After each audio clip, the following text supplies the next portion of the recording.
Yeah, imagine. I'm gonna get in here where I'm warm. I don't know where that.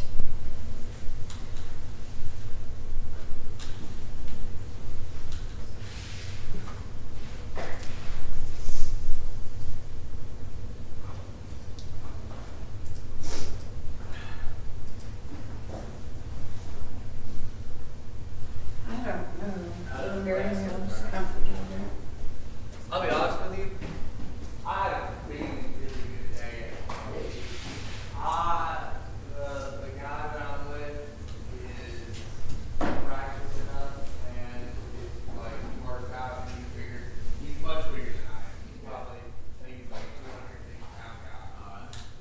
But he's strong enough that he's able to do a lot of the stuff that I wanted to do. So, I was able to get a lot more acrobatic than I was expecting to yesterday. It was real fun. It was a fun day. Well, that's what it's all about. If you enjoy something, enjoy it. Enjoy yourself. That's the thing. Some of these guys are trying to they want to do more. They want to do Belinda? No. I just want to have fun. Belinda? Yes. This is just dancing, but more athletic, I guess. What's that? Rice. You need me to say something? The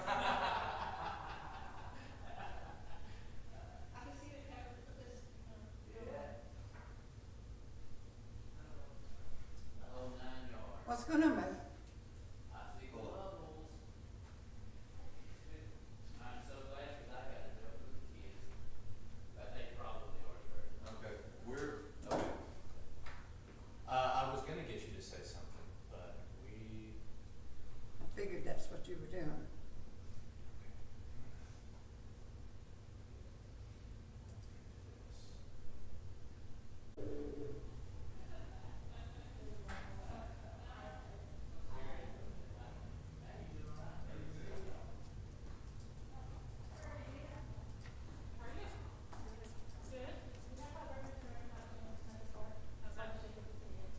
Okay, I'm gonna have you say something now.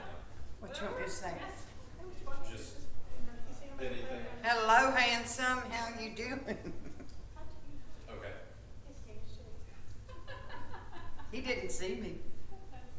He didn't see me. My babies. I love you. I'll be back there in a few minutes, okay? Let me help take Spencer. You got other people coming in that can help you now. Hi. Hey girl, how you doing?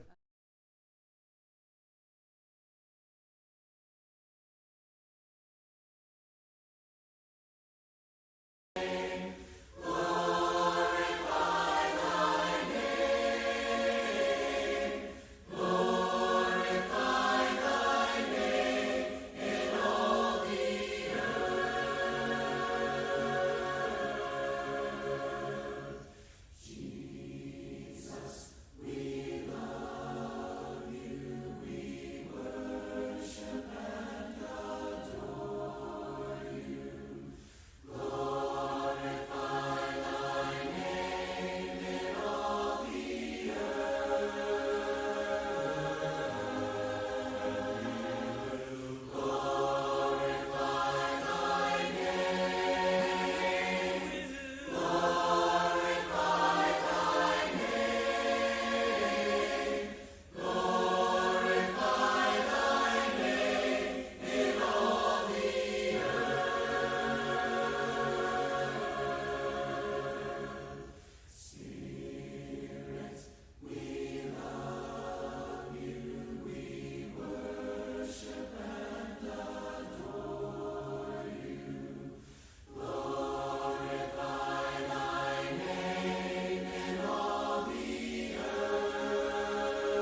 for a great new place for lunch or dinner? Then come to Nice Guy Ricky's Catfish Cabin in Lumberton.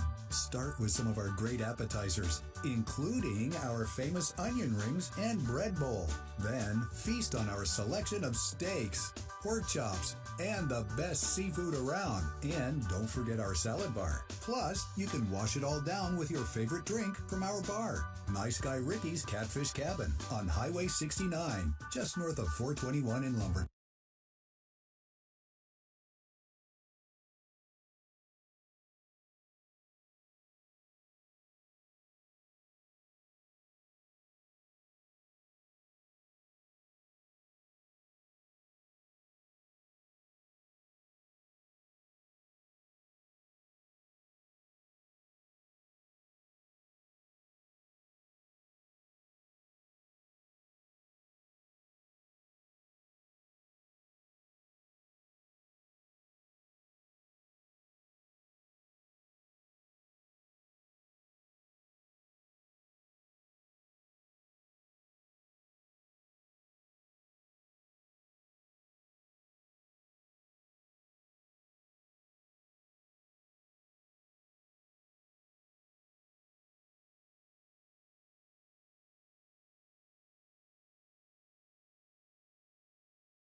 You know.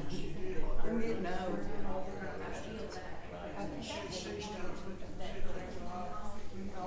Okay.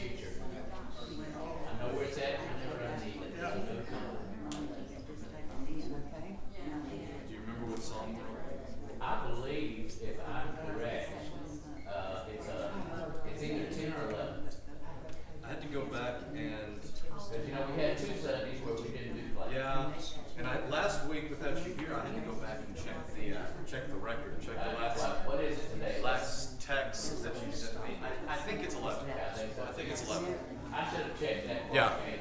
I think. Okay. All right.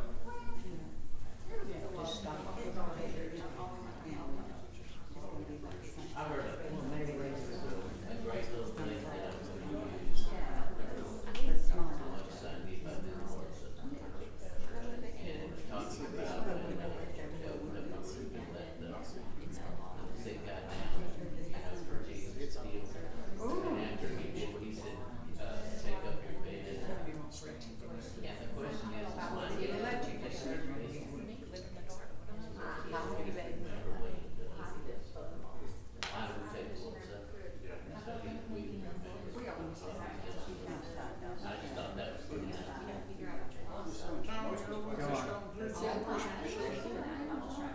No. That's a good doctor. You're happy. Thanks, Jesus. Thanks,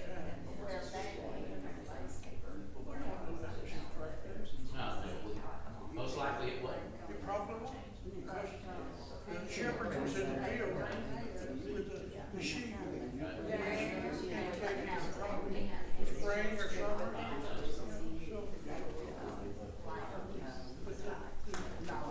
Christmas season is I feel great. I feel great. his package. I told him I'd come back today. All right, I'm going to get us started. Tom tells me that he thinks we're on Psalm 11. I believe that's what we're at. Regardless, we're going to do Psalm 11. Do Psalm 11. Uh, Psalm 11. Oh, you had been sending his message. No, I missed. he missed one. I missed last Sunday. I had to go back and check the record last Sunday before we got started. Yeah. All right, so let's begin in prayer through Psalm 11. In the Lord I take refuge. How can you say to me, flee like a bird to the mountains?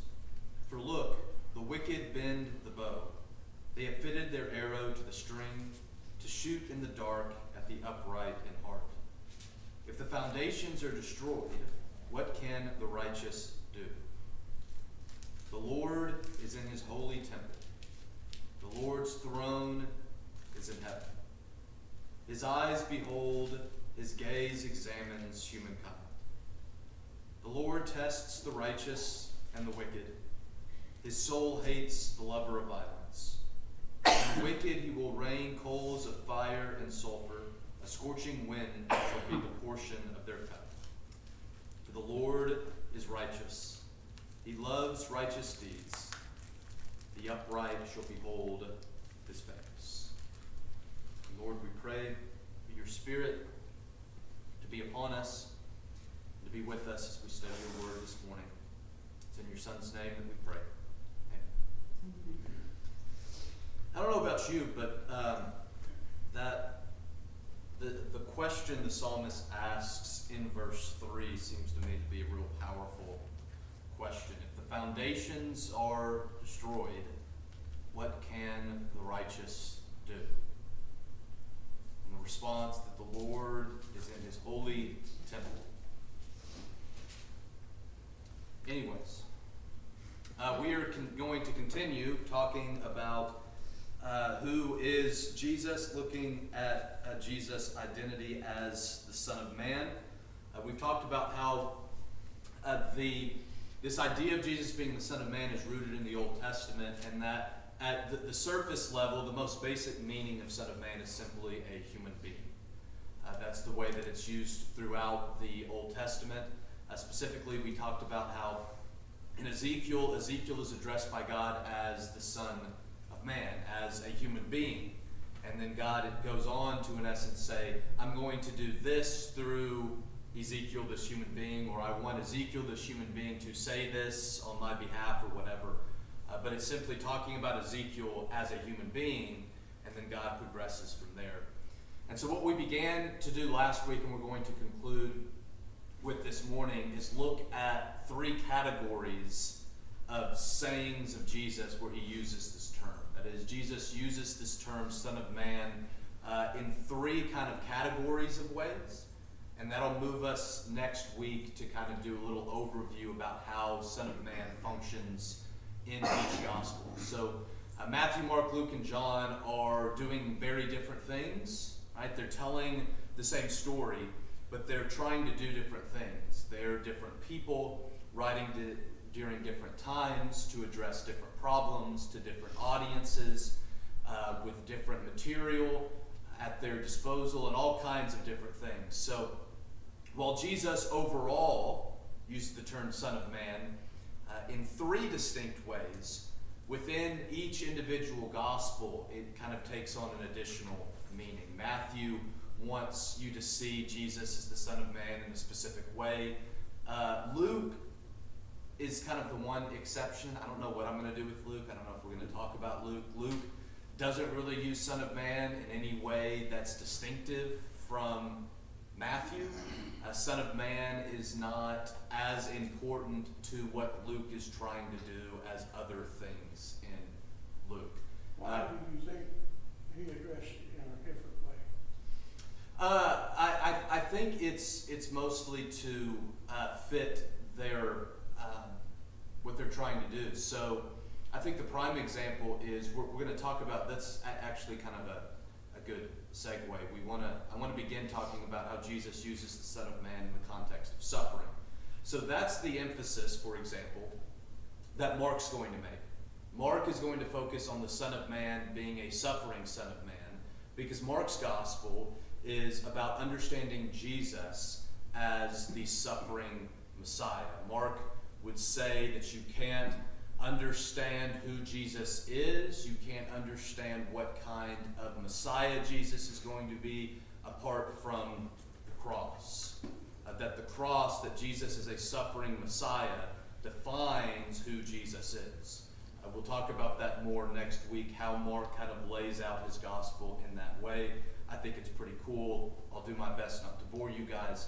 But that's what Mark is trying to emphasize, he emphasizes Jesus as the suffering Messiah, most likely because the audience that Mark is writing to is suffering.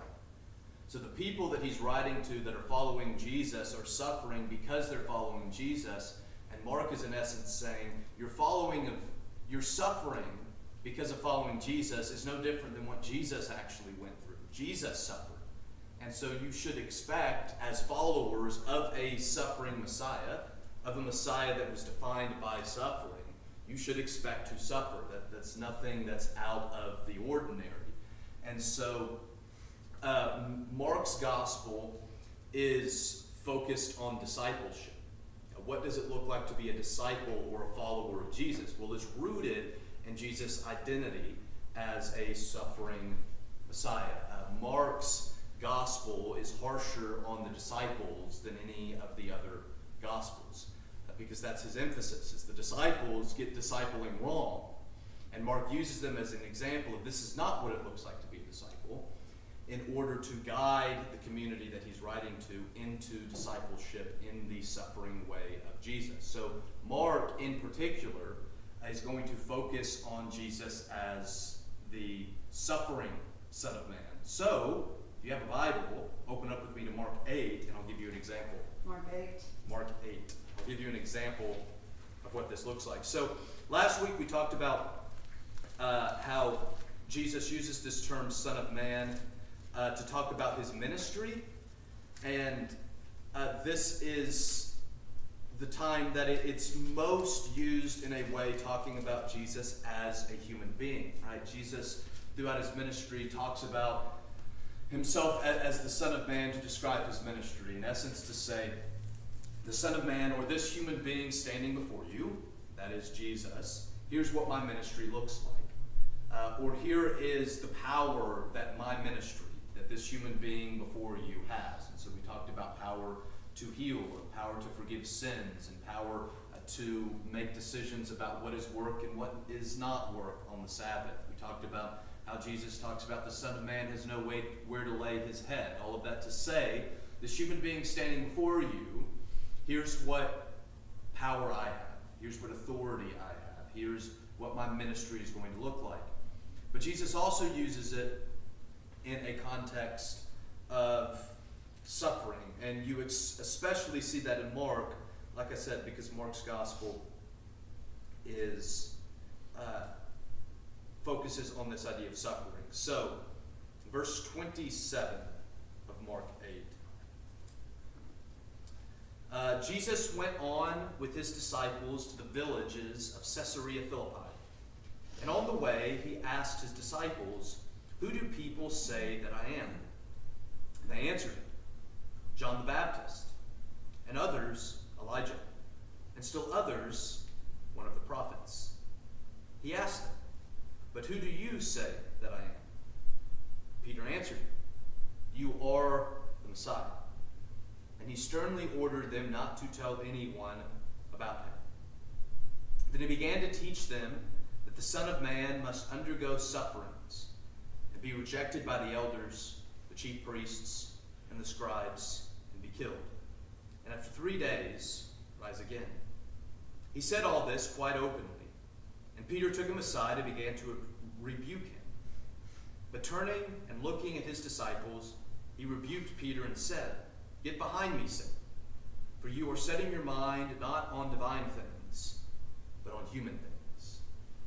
So Jesus is defining himself as the Son of Man that must suffer. What is interesting, if you read through Mark's gospel, again, we'll talk about this more when we get to Mark in particular, but the Gospel of Mark hinges on and begins to take a different turn after this passage. After Peter identifies Jesus as the Messiah, things in Mark begin to turn.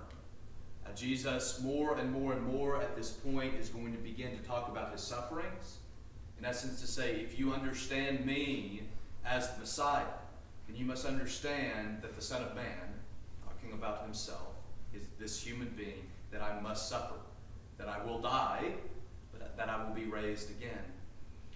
What's also interesting is the Gospel of Mark has a motif in it that is referred to as the Messianic secret. Has anyone ever heard that term before? The Messianic secret. The Messianic secret is trying to understand why Jesus hides his identity, right? He asks his disciples, "Who do you say that I am?" And they say, "Well, you're the Messiah." And Jesus says, "Well, don't tell anybody." And what's interesting is Mark highlights that more so than any of the other Gospels. You see that a little bit in some of the other Gospels, but it's more pronounced in the Gospel of Mark. And back up, the reason you see it in the other Gospels, well, you don't see it in John. The reason you see it a little bit in Matthew and Luke is because Matthew and Luke are using Mark as a source. They're copying part of Mark, and so that part kind of carries over. Mark is the one who talks about this imagery of Jesus hiding his identity. And so he'll speak to his disciples in private, and he'll say, "Don't tell anyone." Or you'll have a demon that will identify him as the Son of God, and he'll silence the demon so that the demon doesn't tell anybody else who he is. And the reason for this motif in the Gospel of Mark is because Mark, as I said, believes you can't understand who Jesus is apart from the cross. So to try to figure out who Jesus is too early on in the story would be to misunderstand Jesus. For his disciples or for demons or forever to go around and start telling people that Jesus is the Messiah would be for people to misunderstand the Messiah. Because what's interesting is that Jews in the first century didn't have any context in which to understand a suffering Messiah. That's one of the interesting things about Jesus. Jesus introduces into Judaism the idea of a suffering Messiah because it was not there before. You go and read all the texts in the Old Testament about a Messiah, not a single one talks about the Messiah having to suffer. What is interesting that Jesus does is he doesn't only talk about the Messiah suffering, but he goes to, when we talk about the suffering of Jesus or his crucifixion, and we go back into the Old Testament, a lot of the times we go to the suffering servant passages in Isaiah 52 and 53. Right? We love to read Isaiah 52 and 53 before the Lord's Supper and things like that, talking and see Jesus in this suffering servant that is being talked about. What's interesting is Isaiah 52 and 53 are talking about Israel. If you go a little bit before Isaiah starts talking about suffering, he tells you who the servant is. The servant is Israel. Israel was meant to suffer in order to bring glory to the nations, to bring good things to the entire world. The problem is Israel failed in every way possible in being the kind of people that God desired for them to be. And so when Jesus comes on the scene, Jesus becomes the embodiment of Israel. Jesus succeeds where Israel fails. That's why the story of Jesus' temptation in the wilderness is so important. Israel was freed from slavery in Egypt, and they were led through the wilderness to the promised land. What happened while they were in the wilderness? Well, they were tempted. And every single time they were tempted in the wilderness, they failed. They built a golden calf. They were still in the wilderness. They sent spies into the promised land. The spies came out, and 10 of the 12 spies didn't think that they would be able to defeat the people that were in the promised land. Israel was tempted in the wilderness and failed. And that was after what happens right when they're led out into the wilderness. They go to Mount Sinai in Exodus chapter 19. God defines Israel as his people. He says, "You will be for me a special people, a chosen people, my possession. You will be a kingdom of priests and a holy nation, and this is your job." They were defined. This is what you're supposed to be. And then they're tempted because it's just a couple chapters later that they built the golden calf, right? And they fail. What does Jesus do? Well, Jesus is baptized. The Holy Spirit descends on him. So Jesus, like Israel in Exodus 19, is set apart for a mission for God. Jesus is God's anointed Messiah. Now what does Jesus do? Like Israel, Jesus must now go through the temptation in the wilderness. So he's led by the Spirit out into the wilderness. He's tempted for 40 days. Jesus comes back victorious. And he's succeeded where Israel has failed. Now he can go on and carry out the mission that God has given to them.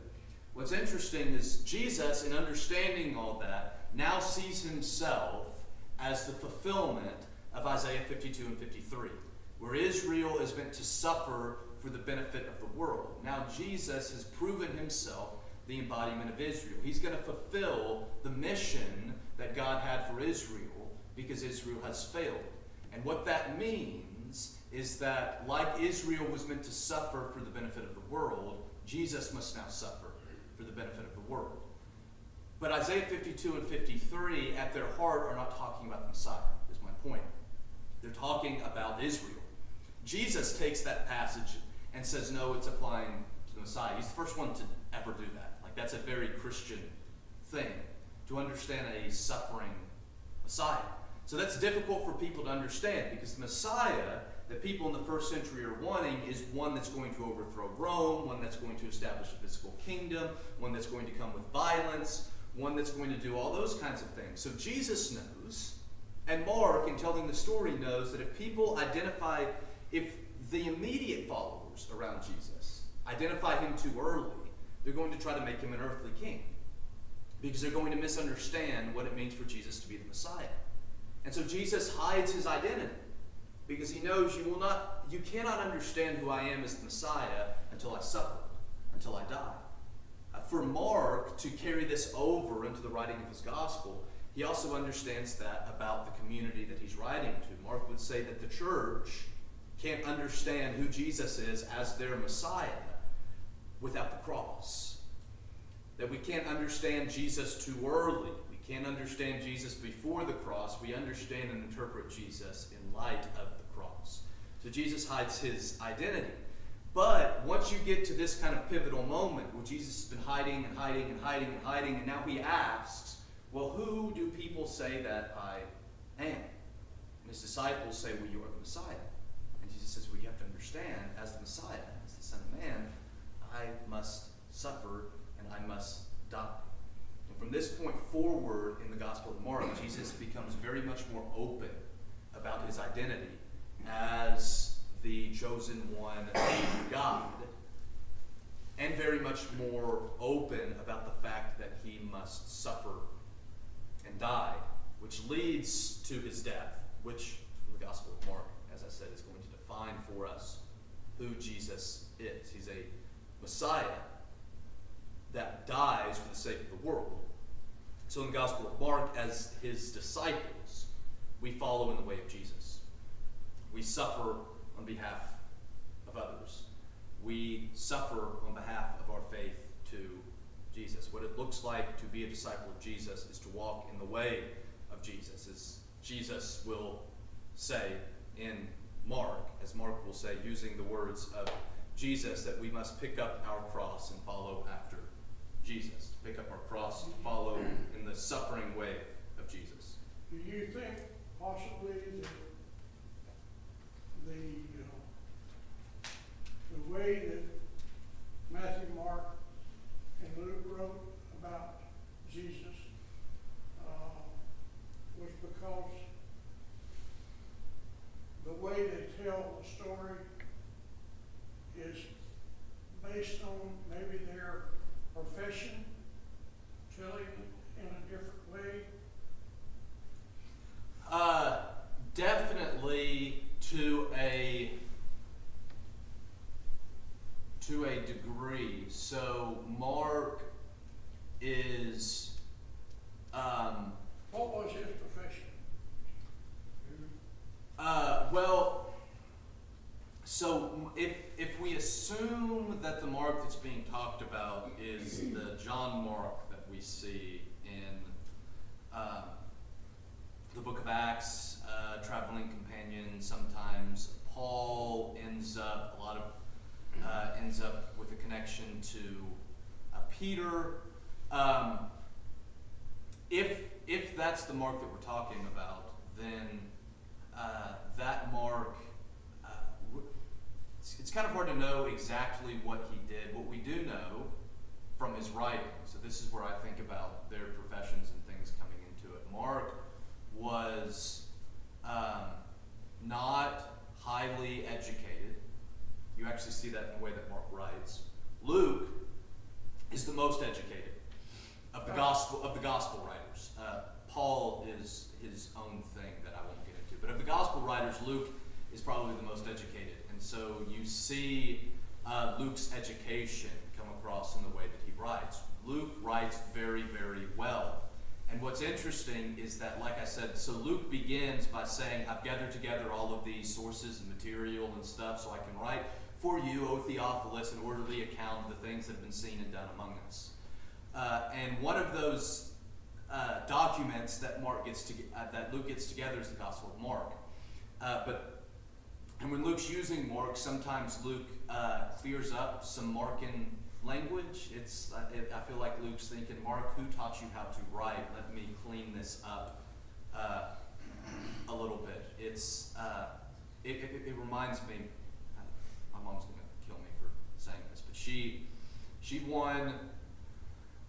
She was the teacher of the year, her last year, for the second time, and she had to write some kind of little something. I don't know. She had to write something for the honor, and she gave it to me to proofread. My goodness, I was like, Mom, who taught you how to write? I felt like Luke. I was like, I'm just going to change everything, and then you read over it and proof it. Luke does that, right? Because Luke has, where Luke's education came from, we're not sure. I think Luke is a Hellenistic Jew, so he's a Jew. So he has some Jewish. Also a doctor. Maybe. But you know, when I write and everything, what my brain says is two different things from what that paper says. Because I'm thinking one thing and I'm writing something else. So he may not be, Yeah. unlearned. It's just what's coming out. It makes sense to him, but not everybody else. And so Luke has to work, and possibly Luke is a physician. The identification as Luke is a physician, we tend to think of Luke, the physician, is several hundred years after the Gospel of Luke was written, when somebody identifies him as a physician. So what we tend to do is we tend to take that identification and we believe Luke's a physician. We believe that before we go to the Gospel of Luke. So then we go to the Gospel of Luke, and you may have heard people talk about the medical language in the Gospel of Luke that he as a physician would have used. The problem is we believe Luke's a physician first, and then we go and read the Gospel to prove that Luke's a physician. If you go the other way, if you start with the Gospel of Luke and then move to his profession, you get an educated person, and a physician would have been educated, but you don't lead to a physician. That would be one of the possible, but the words and the things that Luke does, we talk about Luke focuses in a lot on sickness. Sometimes we'll say that, so he's a physician because he cares about sickness. Actually, Luke's doing something very, very different with sickness. Luke is focused on Jesus' ministry to the outcast of society, which include those who have illnesses. That's what Luke is that's why he's emphasized. That's why he cares about the sick, not because he's a physician. Not that he couldn't have been a physician. That's not why he's focused on the sick. The language that he used would have been language that anybody with a high education would have used. But what we do know is that Luke was highly educated, and so he had, which again could have been a physician, could have been a bunch of other things. He was probably a Hellenistic Jew, so he's a Jew, so he's educated in the scriptures, so he knows the Old Testament. So he presents Jesus as a prophet, the prophet of Israel, the prophet who's doing the work of healing and of prophesying and of teaching. Jesus is revealed as the divine prophet in the Gospel of Luke. But he's also Hellenistic. That is, he's Jewish, but he's Hellenized. Hellenized means that he's educated in the Greek culture. Paul was a Hellenistic Jew as well. So being Hellenized means that he's taught Greek philosophy and Greek rhetoric, the ability to write and to argue in the Greek style. He would have been educated in in Greek customs, which is why we typically think of the Gospel of Luke being written to Gentiles, because Luke does focus on the mission to the Gentiles. Jesus' ministry in Luke opens up in Luke chapter 4, where he goes to his hometown and he reads out of Isaiah. He says, "The Spirit of the Lord is upon me, because the Lord has anointed me to proclaim good news to the poor, liberty to the captives, recovery of sight to the blind, liberty to those who are oppressed, to bring about the year of the Lord's favor, to bring about the year of Jubilee." So Jesus goes through all that, right, in his hometown, and his hometown loves him. I mean, they are cheering him on, starting a mosh pit, all kinds of things. They're just absolutely going crazy at Jesus. And then Jesus keeps speaking, and that's where Jesus gets into trouble. That's where we all get into trouble, right? He keeps talking. He doesn't stop there. And he begins to talk about, he says, there were a lot of needy people in Israel in the days of Elijah. But Elijah goes to the widow of Zarephath. He goes to someone outside of Israel. He tells a couple stories about how God went and helped people other than the Israelites. And the point that Jesus makes is that his ministry is going to be one that's going to reach the Gentiles. It's going to reach people outside of Israel, and that's when they decide to stone him. They love the first part.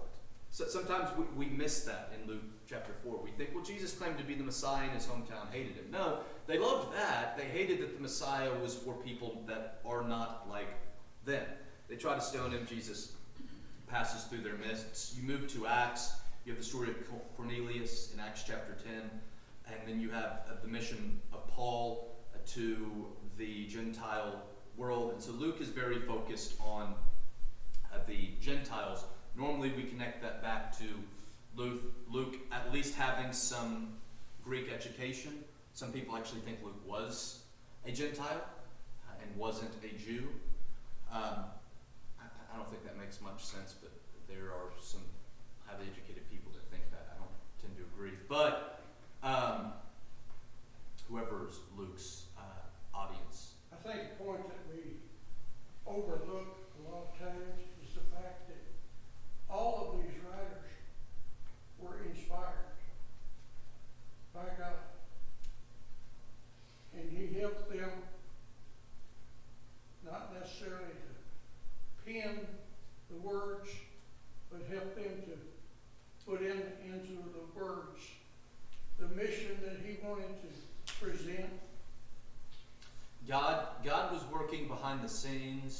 working in the process to get across to their audience, right, to us, to future generations,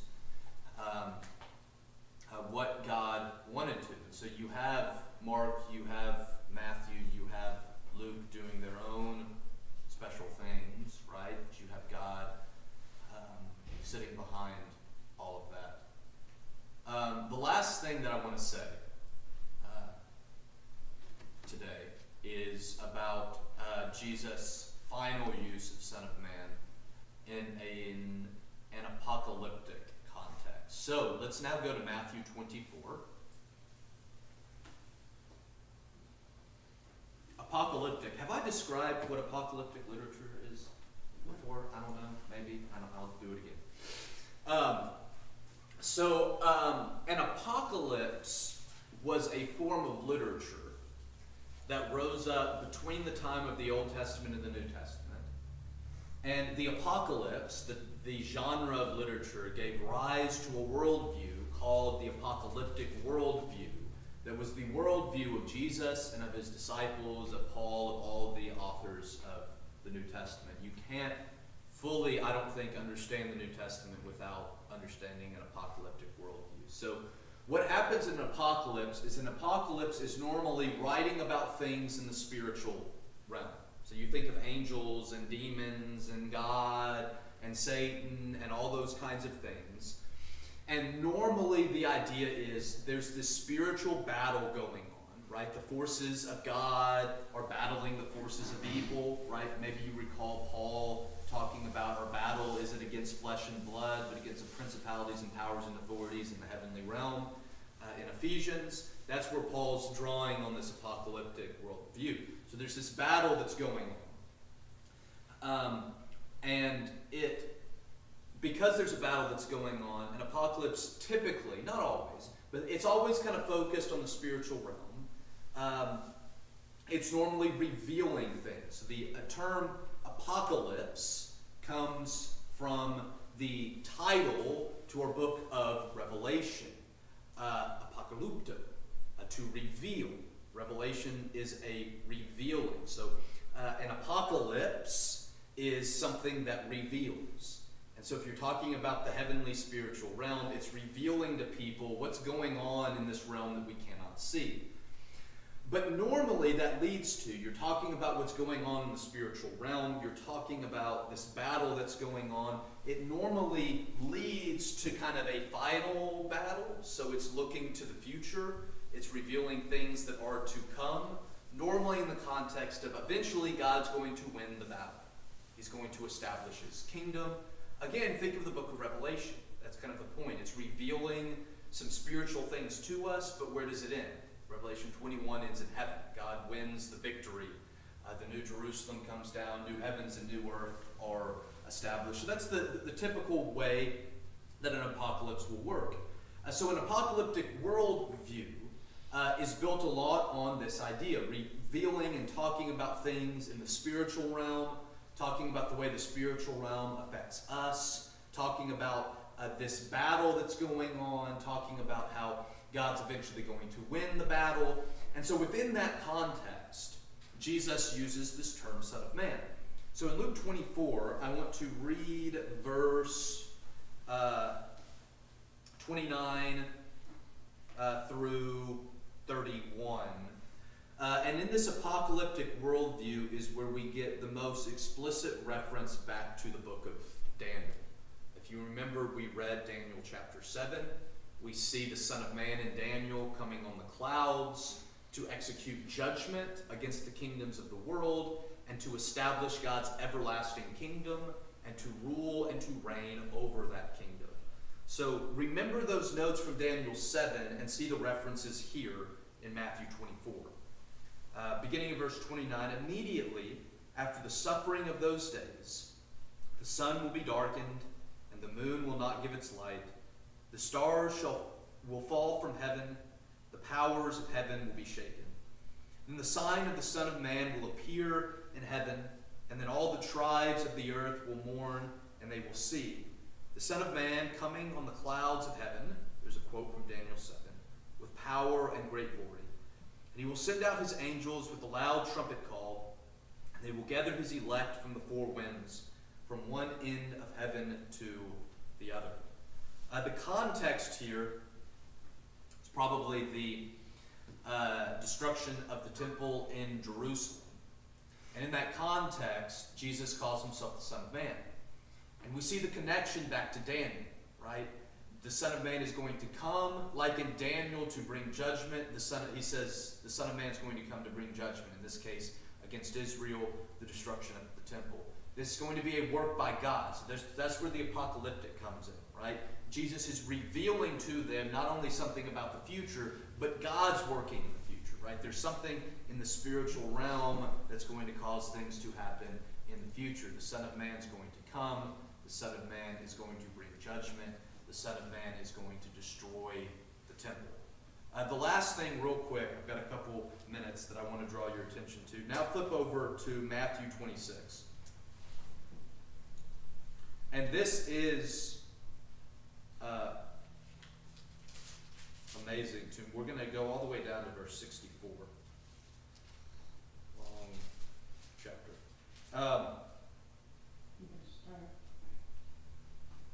I'm going to start reading in verse 62. So Jesus has been arrested. He's taken before Caiaphas, the high priest, and they are trying to find some reason to convict and kill Jesus. And so they bring up witnesses to witness against Jesus, but that doesn't work because none of the witnesses seem to agree. They're all fake witnesses, so they're not able to agree on what Jesus has done, and so the high priest doesn't have anything to bring against Jesus because all these witnesses can't agree. And then one of the witnesses comes forward and says, well, Jesus said that he will destroy the temple and raise it up in 3 days. That's a reference back to Jesus talking about his body being the temple, that it would be destroyed, that he would die, but he would rise again in 3 days. But even that doesn't work. And so, in verse 62, the high priest stands up and says to Jesus, have you no answer? What is it that they testify against you? But Jesus was silent. Then the high priest said to him, I put you under oath before the living God. Tell us if you are the Messiah, the Son of God. It's interesting, the connection between Messiah and Son of God.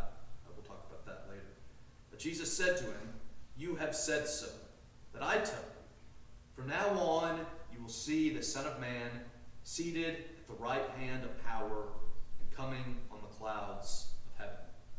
And the high priest tore his clothes and said, he has blasphemed. Why do we still need witnesses? You have now heard him blaspheme. What is your verdict? They answered, he deserves death.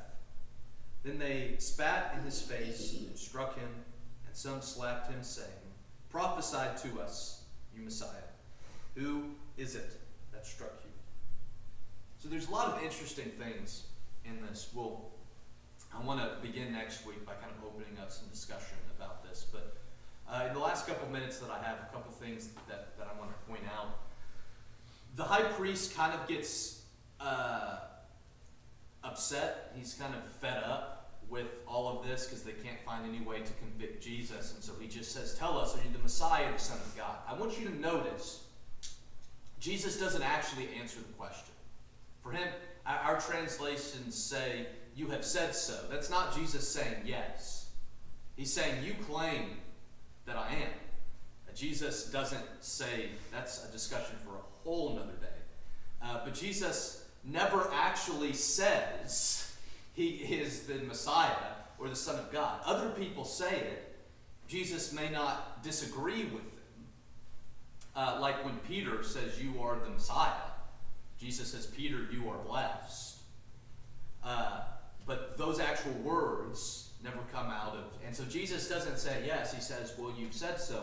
But notice how Jesus defines himself. This goes back to why we began with the Son of Man, Jesus' favorite term for himself. Jesus doesn't go to explain, yes, I'm the Messiah, and here's what it means. Yes, I'm the Son of God, here's what it means. Jesus says, yeah, you've said that, but let me tell you who I am. I am the Son of Man. And you will see me seated at the right hand of power, that is seated at the right hand of God, being in the throne room of God, being a worker for God, being the one whom God uses to do his work, right? Someone who sits at the right hand of a king is the one that the king sends out to do the king's work. That's the imagery that Jesus is getting across. And you will see me coming on the clouds of heaven.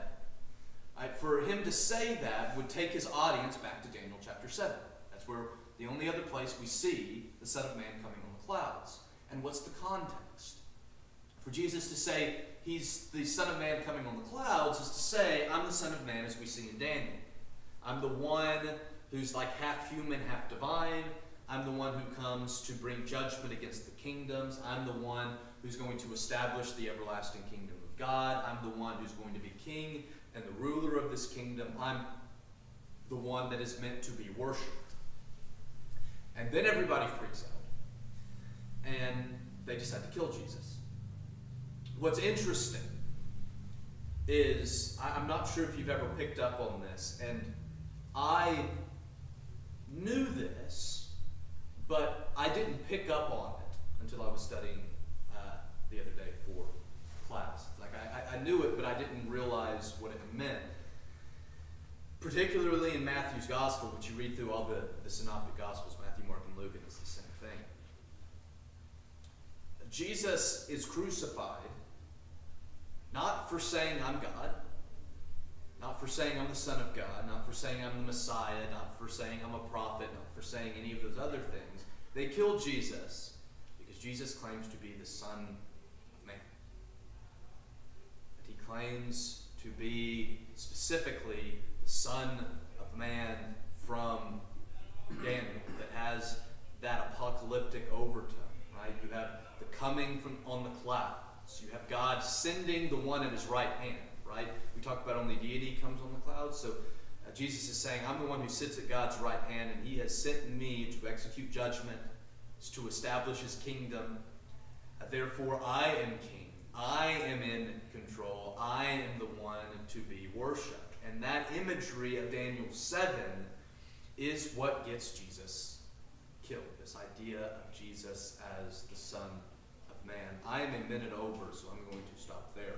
But I want to begin next week with a little bit of discussion about all this before we get into the individual Gospels.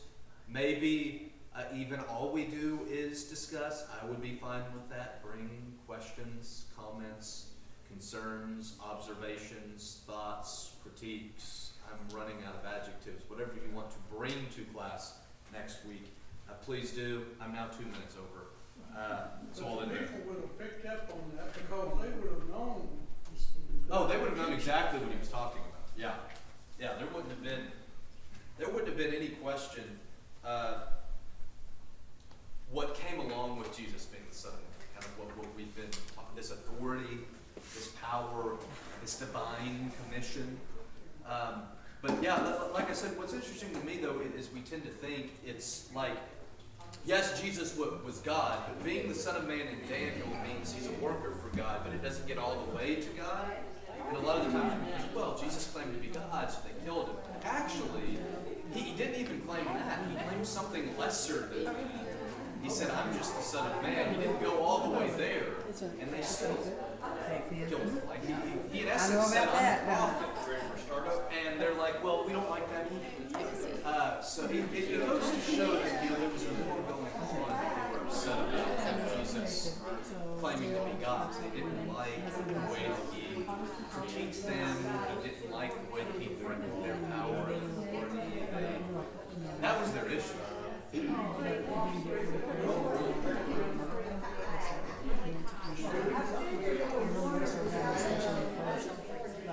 I think he definitely has a connection to Paul, right? If it's the,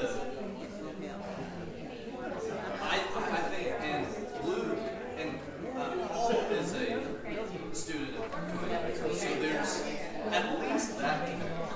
He at least comes to school. But it's interesting, there is a possibility that he was educated like Daniel as well. And that's where you all get the relational.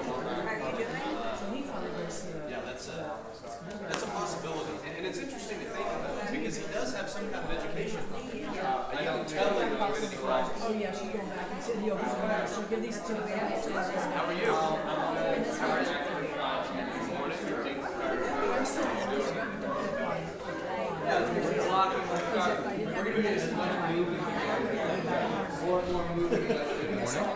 It's like doing in fact, Which I know most of that's my fault. yeah, so how are you?